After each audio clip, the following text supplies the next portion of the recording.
The Chicago White Sox have an emerging ace in Garrett Crochet. Should the team leverage his promise and trade him for more assets to help in their rebuild, or keep him and build their rotation around him? Let's discuss next on Locked On White Sox.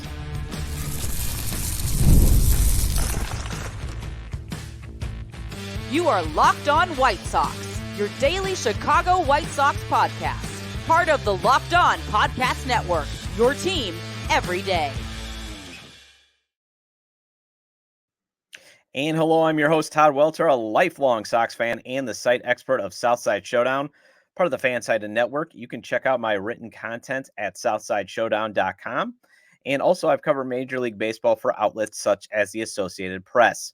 And thanks for making Locked On White Sox your first listen every day.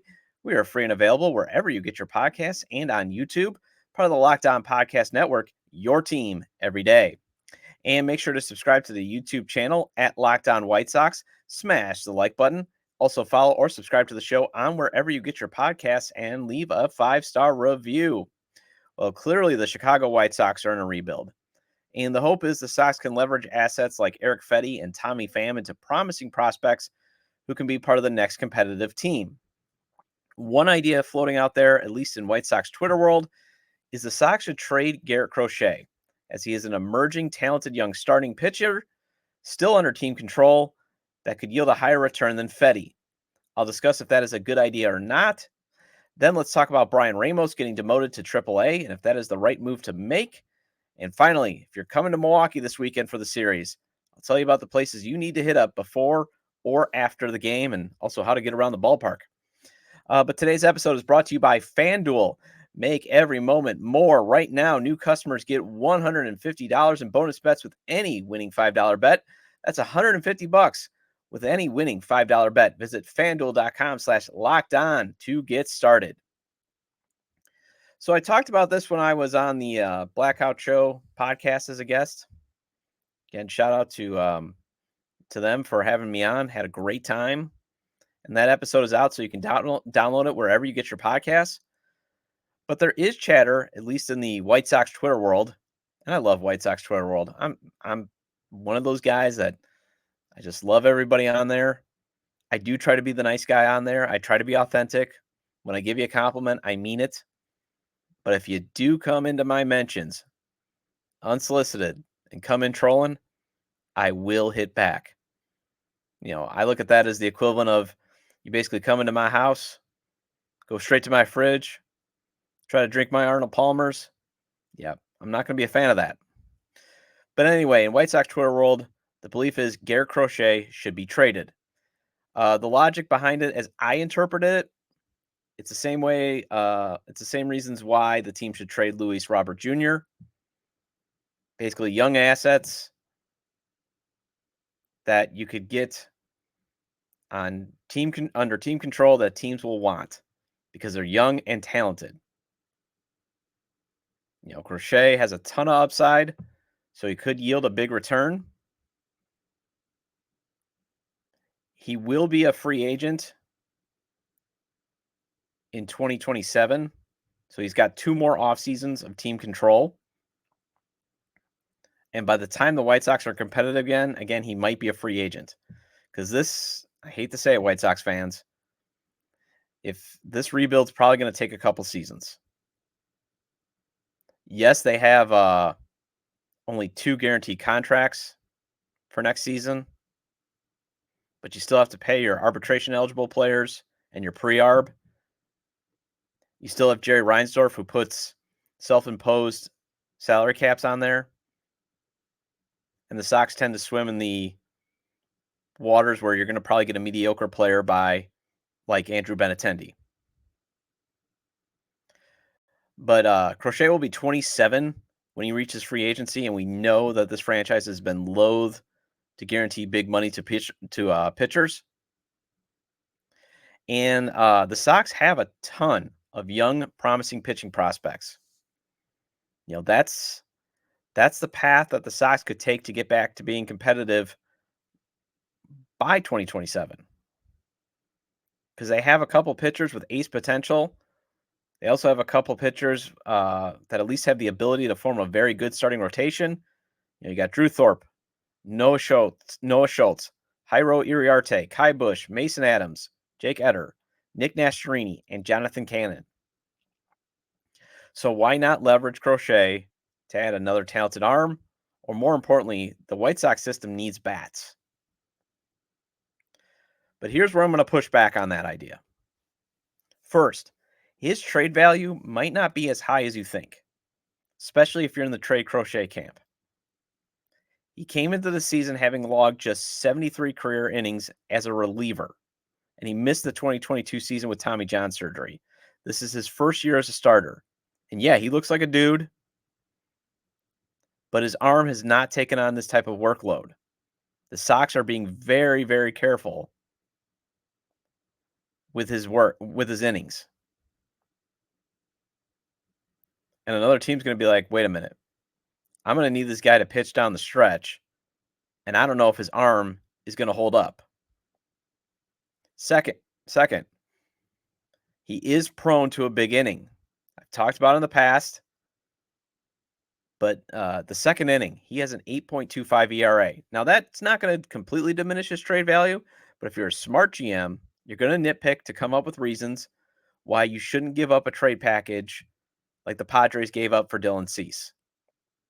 And if you're going to give up Garrett Crochet, you better get that type of deal. Third, he definitely should be able to reach bona fide ace. But as I've said, he's still unproven.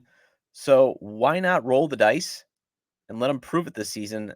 And then if you want to trade him, maximize his trade value like you did with Dylan Cease and trade him next offseason. But here's the other reason why I wouldn't trade Dylan Cease or Garrett Crochet. Build the rotation around him. Extend him. Get him signed through age 30. He's the most exciting homegrown pitcher you've had since Chris Sale. And he's actually breaking a lot of Chris Sale's first-year starter records. And you may have depth in your system, but it is still unknown how any of these pitchers will fare in the majors. Maybe some of these guys are just going to be nothing more than relievers, like Jake Eder or Eder. I always keep butchering his name. Jairo Iriarte, they're talking about, or Iro Iriarte, they're talking about his floor is for sure a reliever, and he's got the velocity. But there's still unknowns whether he will be a rotation pitcher. So why give up a guy that you are 99.9% sure is going to be a top of your rotation pitcher under team control for 2 more seasons, who's still unproven? Instead, you should pay him. Try to get him under that Chris Sale or Jose Quintana deal with inflation. That way you have a player-friendly contract, hopefully, or team-friendly contract. And if it doesn't work out after 2 seasons, you could still move him and leverage him for assets. The only way I'm trading Garrett Crochet right now or before the deadline is if you do go to him, offer him a contract extension, and he says, well, I just switched representation to Scott Boras. Then he's going to free agency. Then fine. Look to trade him whenever, because you're going to lose him for nothing. But I say take the gamble and leave no risk of having questions around him. And if you still think you're not going to be competitive and you can't sign him to a contract extension by 2027, then yes, entertain trading him. And also, as I said on the Blackout Show when I was the guest, you need something to watch this season, and you need to give yourself at least a chance to win every 5 days, and Garrett Crochet is giving you that. And again, there's no reward for being historically bad because the White Sox cannot get into the MLB draft lottery next year with the new rules. This isn't like the 2003 Tigers, who ended up with the 2nd overall pick after being horrendously awful, and they got Justin Verlander. Well, hopefully the Sox, again, do not give up on this young arm so quickly, but they have appeared to have given up on another rookie, at least temporarily. Let's discuss Bryan Ramos getting demoted next. Locked On White Sox.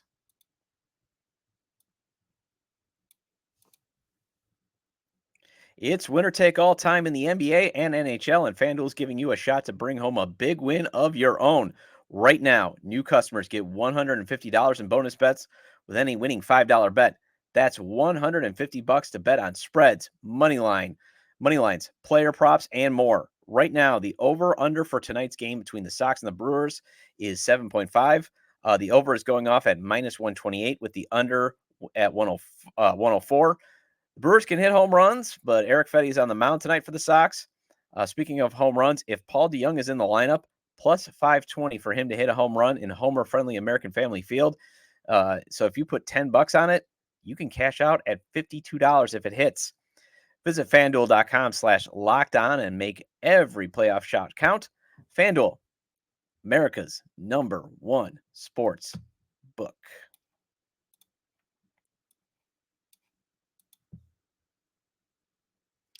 And are you watching Fox Sports or ESPN on your TV all day? Have to turn down the volume with all that shouting? Make the switch to Locked On Sports Today, a free 24/7 sports streaming channel program for you every day to bring you the biggest sports stories without all that screaming.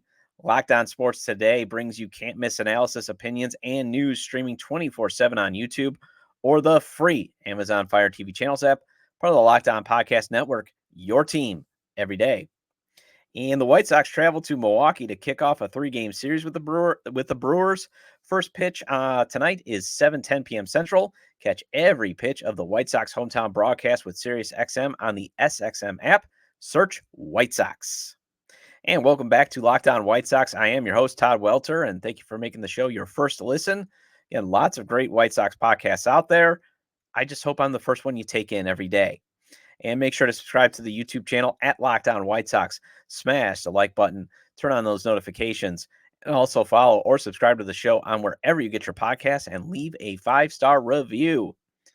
So the White Sox started the week off with CHGO White Sox beat reporter Vinny Duber reporting that Bryan Ramos would be the everyday third baseman after he returned from the IL. Well, the rookie went 0 for 14 since returning from the IL on May 25th, and that means Bryan Ramos is going back to the minors. The team announced Ramos is going back to AAA Charlotte. They announced that yesterday. And here's why I'm not a fan of this move. And Josh Nelson of Sox Machine, he tweeted this out at SoxMachine_Josh. I love how the White Sox can see in 46 at-bats that Bryan Ramos is outmatched and needs more development time in the minors. ... And then continues to bat Andrew Vaughn cleanup despite hitting 199, 264, 313 /line. That's why I'm opposed to Bryan Ramos getting demoted. The Sox keep trotting out veterans, and I'll get to that in just a second, but they give very limited patience to their rookies. And yes, baseball has come for Bryan Ramos. The book is out. Pitchers know how to get him out. So why not see if he can respond and make the adjustment to the adjustment? Because that's what happens in development. And yeah, if he's still struggling in a week or two, fine, send him back down.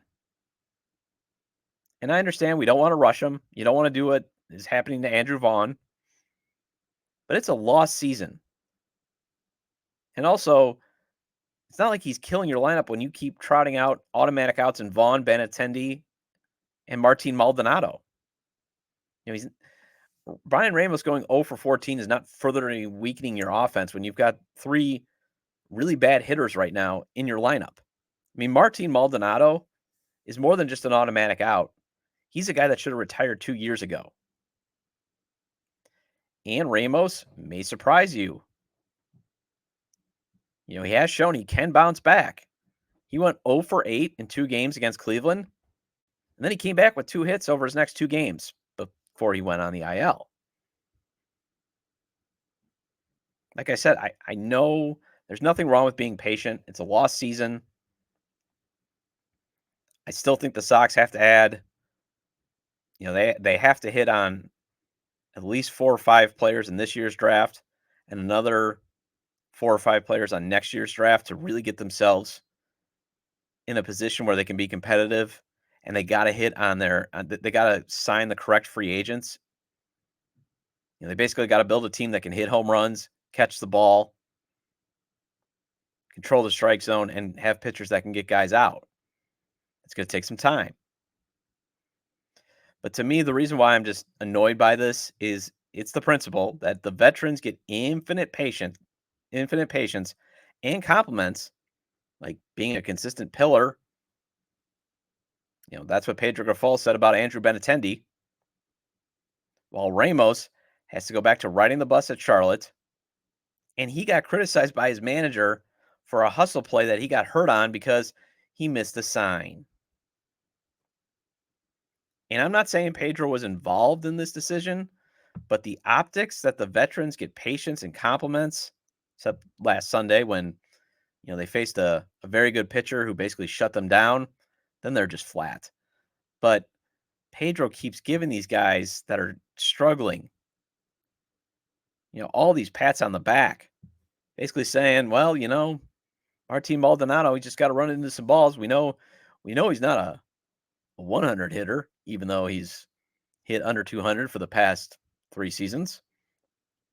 Just got to run into some balls. He's just giving them infinite patience. But at the first moment of looking weak, these rookies, get them out of here, back to the minors, to the bench. I mean, Corey Lee is losing at bats.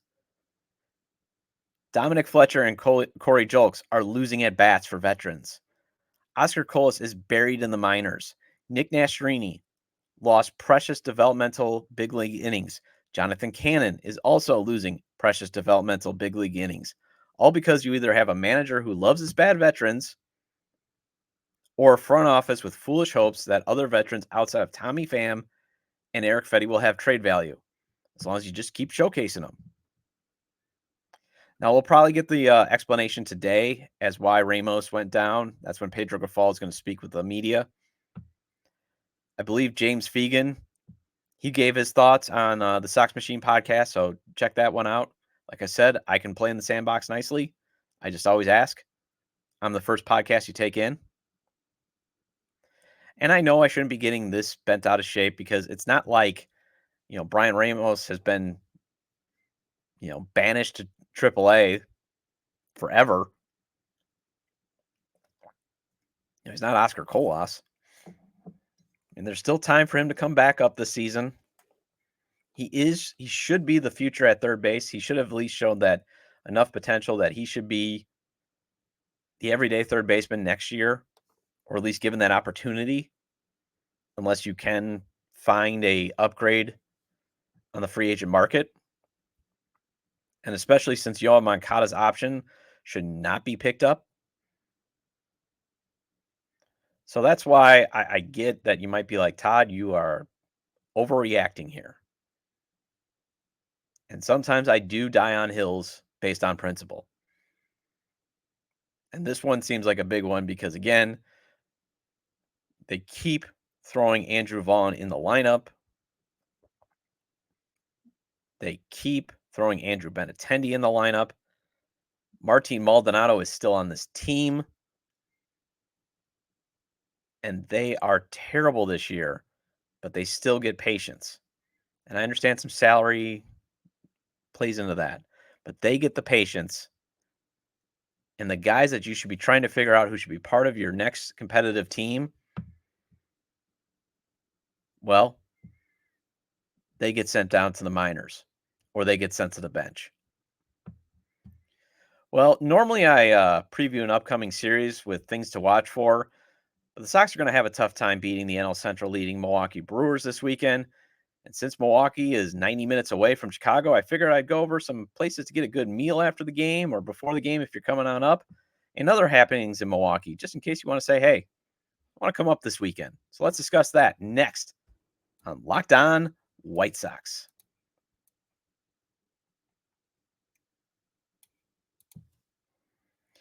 With Stitch Fix, you get a stylist who understands your style, size, and budget. They do all the shopping for you. It's the easiest way to update your wardrobe this season. And speaking of needing an updated wardrobe, I think I need to go to stitchfix.com. Why? I still think cargo shorts are stylish. I wore a sport coat to an event last Saturday, and my wife actually said I looked handsome. I haven't heard that from her because I normally rock t-shirts and cargo shorts. Stitch Fix looks appealing because they easily upgrade your wardrobe this year with a professional stylist that helps you find new on-trend favorites that will work for you. Just give a stylist your size, style, and budget preferences.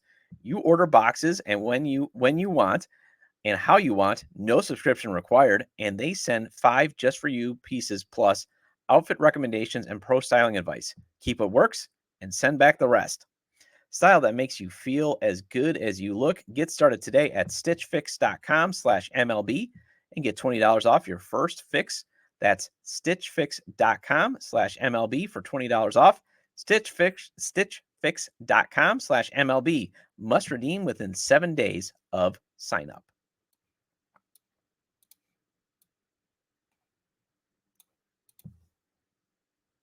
And the White Sox travel to Milwaukee to kick off a 3-game series with the Brewers. First pitch tonight is 7:10 p.m. Central. Catch every pitch of the White Sox hometown broadcast with SiriusXM on the SXM app. Search White Sox. And welcome back into Locked On White Sox. I am your host, Todd Welter. Thank you for sticking with me this far in the show. Love you everydayers.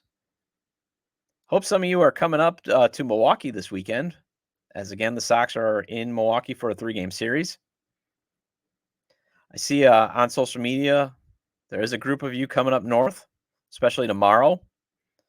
The From the 108 guys, Sox Machine, and the Shy Sports Bums, they're hosting a tailgate. Pilot Project Brewing is providing the beer.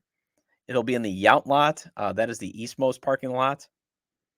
And I believe they will be in section 107 if you want to get some pictures with some great White Sox fans.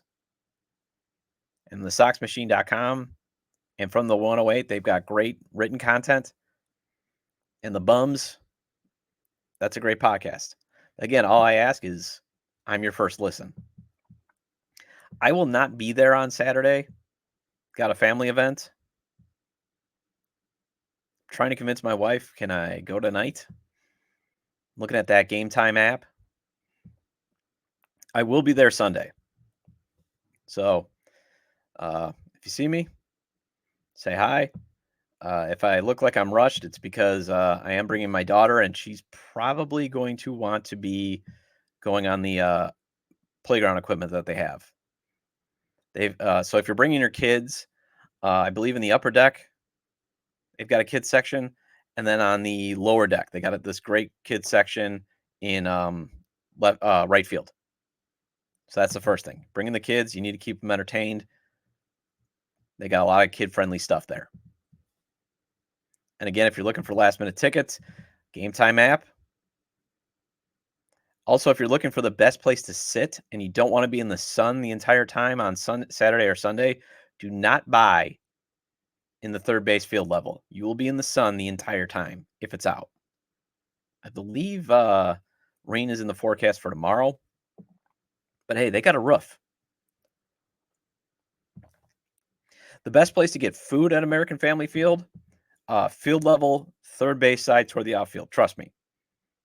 Okay, that's where you want to go. They've got a bunch of mixtures of local restaurant places, and I'll go over that in just a second, that they have contracts with. So that's where you want to go. Trust me. Now, you want to get around traffic. And you want to take my word for it. I worked at Miller Park in their scoreboard for 11 seasons. You want to get around traffic. If it's backing up, if you're coming from I-94 East, you're heading towards the lake, you can get off at any exits. And then, like the 84th Street exit, 68th Street exit, Holly Road, you either want to head for Blue Mound or Greenfield Avenue. And that will take you into the ballpark. Those are the city streets that will take you in. Greenfield hooks up into National. National will take you down to Brewers Way. Used to be called Miller Park Way. If you're coming I-94 West, you're going towards the ballpark. Get off at any of the exits like the 27th Street exit or the 35th Street exit. Hook into Wisconsin Avenue, and then take that to Blue Mound. And again, that will take you to the lots. Hotels, if you're not doing an Airbnb, You can actually usually get a good rate on the hotels in Brookfield, Wisconsin, off of I-94 West on the Moreland Road exit. And in case you want to make a weekend of it, here's my recommendations of place to hit up in Milwaukee, again, as I currently reside there. I currently live here. First, if you need meat for your tailgate, Bunzel's or Kettle Range Meats. Bunzel's is off of Burleigh. That's Bunzels. They have amazing meats, and their pies are outstanding. Kettle Range, though, that's more my go-to place. Again, their beef, they've got just tremendous steaks and burgers, and their chicken, oh boy. And Kettle Range is not that far off the freeway as you're going towards American Family Field. You just take the Holly Road exit, and then you get off. There's a little exit to State Street. It's right by Saz's. And if you want barbecue sauce, Saz's is the place to go. They also have a shuttle. They've got good food, really good ribs. Now, if you want to dine out and you're not full from dollar hot dogs tomorrow, Maxie's off of the 68th Street exit on 94, amazing Southern food. And I highly recommend the jambalaya. Balistreri's is just down the road from Maxie's. They got great Italian. Story Hill BKC, that's right by the park on Blue Mound. Small plates, but very good. Stenny's has amazing wings. It's down in Walker's Point off of National Avenue. Stenny's is amazing. And if you want good Mexican, Botana's, right by Stenny's. Kinnickinnick Avenue in Bayview, they've got great restaurants. Egg and Flour, an amazing pasta bar. Classic Slice, they have these huge pizza slices the size of your head. It's amazing. Now, if you're going to eat downtown, Calderon Club is worth it. It's pricey, but it's amazing. Doc Smokehouse is great. I still haven't tried the 3rd Street Market Hall. The Milwaukee Public Market's a good place to go to as well. Tompkins has amazing fried chicken by State Fair Park. And I'm giving you these landmarks in case your Google or Apple Maps takes you in the wrong direction. Barbieri's, it's pretty close to the ballpark. They have amazing pizza and garlic bread. North Avenue Grill in Wauwatosa, another place that I really love. And if you want a good steak, the Steakhouse in the suburbs, I believe it's in Greenfield or Greendale, is amazing. Good place to get breakfast, the Plaza Cafe at the Plaza Hotel or the cafe at the Pfister. Miss Katie's Diner on Marquette's campus. And presidents have eaten at Miss Katie's Diner. They got a great breakfast. Midtown Grill in Wauwatosa is also outstanding. Comet Cafe, they just reopened, and I believe they still have this amazing amount of bacon you can order. And why not be bold? And I'm pointing to this for those that obviously are not watching on YouTube. Real Chili. It's on Marquette's campus. You want to go with a bowl of medium? If you order a hot dog, you'll be lucky to get it. But hey, go with Real Chili. You're looking for some good burgers? You got to go to Sobelman's. It's right by Potawatomi Bingo. Do not go to Potawatomi Bingo I don't want to say do not because I don't want to, have any liability. I would say if you're at Potawatomi, give yourself 10 minutes. If you're not up, then I would say they've got some good restaurants at Potto. Try it. You can obviously get a good meal there. For other burgers, though, Solly's on the north side. If you want good corned beef, you got to go to Benji's on the north side or Jake's on North Avenue. Now, if you're thinking, hey, I want to do a brewery tour, I believe the Miller tours are back, but I recommend the Lakefront Brewery tour as you get 4 samples.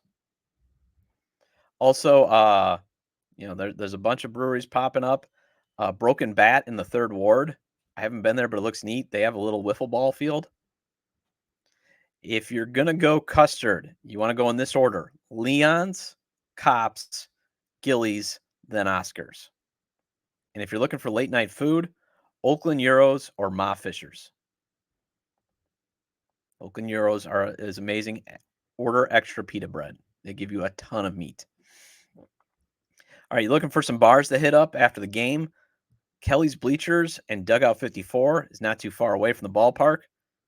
Although I once got kicked out of Kelly's Bleachers for handing a bouncer some crumpled up dollars because there was a day they had a concert. He had to pay a cover. That was years and years ago. It used to be called Steve's on Bluebound, but now it's Magoo's on the Mound. That's another place that I used to hit up a lot. Left's Lucky Town in Tosa on State Street. It's a nice joint. You want to hit Brady Street over Water Street if you're looking for bars. Although Joe Katz is a bit overrated in my opinion.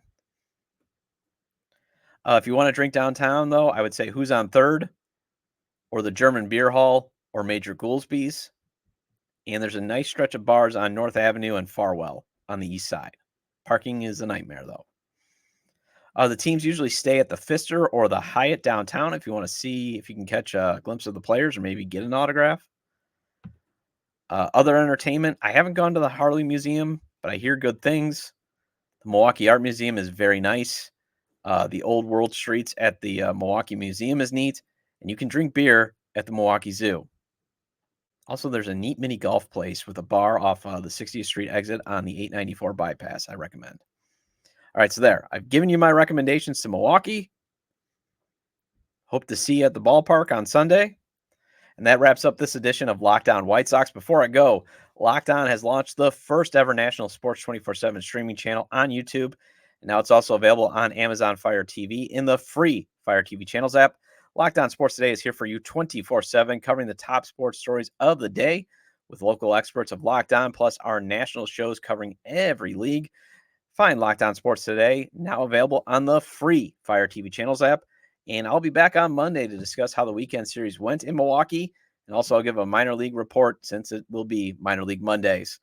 Make sure to subscribe to our YouTube page at Locked On White Sox. Smash the like button and give a 5-star review on wherever you get your podcasts. And also feel free to leave comments about today's topics regarding whether Garrett Crochet should be traded and Bryan Ramos getting demoted. You can leave them on Twitter at Todd J. Dub, or you can email me at lockedonwhitesox@gmail.com. That's lockedonwhitesox@gmail.com. Have a great day. See you Monday.